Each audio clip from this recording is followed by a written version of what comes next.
video ni Krishna, may nag-comments na hindi daw matino si Krishna, parang bata daw.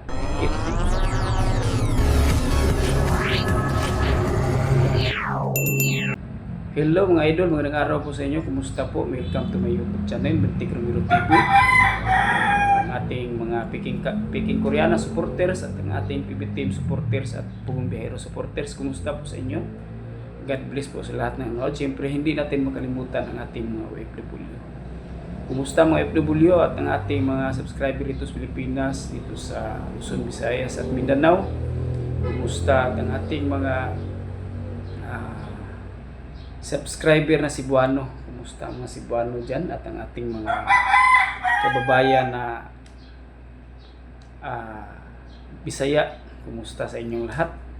Ang ating video ngayon mga idol tungkol po sa may basher po na sabi niya hindi daw matino si Krishna at para daw bata. Hindi lang natin i-flex siya mga idol para hindi siya mabas. Pero sabi niya may nabasa ko sa comments sa kanyang video ni Krishna, may nag-comments na hindi daw matino si Krishna, parang bata daw. Ito ang video, ang kanyang sinabihan itong video hato. Titirahin lang ayan. ito. Tagak baro. Oh! Naputok!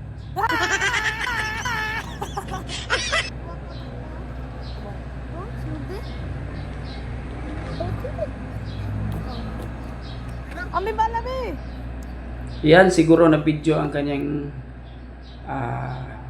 nakikita mga idol na si Krishna ay naglaro na parang bata, pero grabe naman ka basir na hindi mo ba na hindi pa ka nasanay sa sa kay Krishna na gano'n na talaga siya, marunong magpatawa, di ba? Parts of content lang po ni Krishna yan kasi masayahing bata siya, tapos talaga gano'n na talaga si Krishna. So hindi lang natin sabihan ng gano'n si Krishna kasi napakasakit yun na sinasabi. So nabasa ko doon sa video ni Krishna na may basher siyang nag-comments, tapos inaaway siya sa lahat ng mga supporters ni Krishna dito doon sa comment section.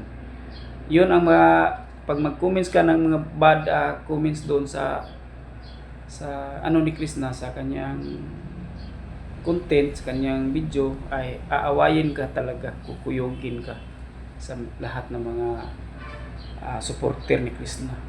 So tigilan na natin pagbabas, no? Hindi bata si Krishna, may edad na po si Krishna, legal age na po siya, 21 na po. So ang kanyang pinakita na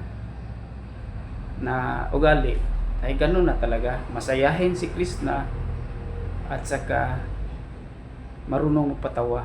So sa pinakita ni Krishna na ugali sa kanyang video, maraming nasiyahan, maraming naaliw, isa na ako doon. So hindi boring ang kanyang video. So ganun talaga ang kanyang mga video, may mga patawa, may mga parang bata siyang tingnan, mayroong mga dyan, pero hindi siya bata, matinong hindi siya sabihan mo ng matino, hindi matino si Krishna. Kasi matino si Krishna, nag-alala siya sa kanyang mga magulang, iniisip niya ang kanyang mga kapatid, at saka nagsimula na po siya sa pag-charity vlog. So ganun talaga, no, na hindi lahat sa ginagawa natin dito sa social media na mayroong buto talaga, meron namang mga against sa iyong ginagawa dito kahit gumagawa ka pa ng kabutihan dito. So yun, hindi natin nandun talaga mga basher kahit gumawa pa tayo ng kabutihan dito. So si Krishna ay hindi po siya plastic na tao. Pinakita lang po niya kung ano ang dapat na ipakita niya sa kanyang mga video. Yung parang bata siya, yung sinabihan mo na parang bata siya, hindi siya matino, ay parts lang po ng kanyang mga video para pagpatawa po. Strategy lang po ni Krishna, may mga idea siya kung paano kumuha ng mga viewers, kumuha ng mga subscriber. Ganun talaga, may talent siya ng ganun. Hindi po yung na parang sinasabi mo, parang bata, parang hindi matino. Hindi siya karapat dapat kay Sir Paul. Marami ng mga pangbabas na below the belt na po, pero kami mga supporter ni Krishna ay patuloy pa rin kami kahit anong sinasabi nyo, kahit mayroon pa kayo na abnormal si Krishna, hindi kami epektuhan dyan, hindi kami maepektuhan dyan, wala kaming pakisa yung mga sinasabi. Ang importante, nakasuporta po kami kay Krishna.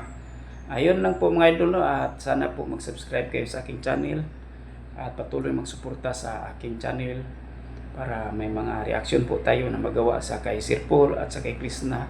Patuloy tayong makapaggawa ng mga video, at pakipindot na rin po ng ring notification bell para ma-update po kayo sa aking mga bagong upload po mga idol.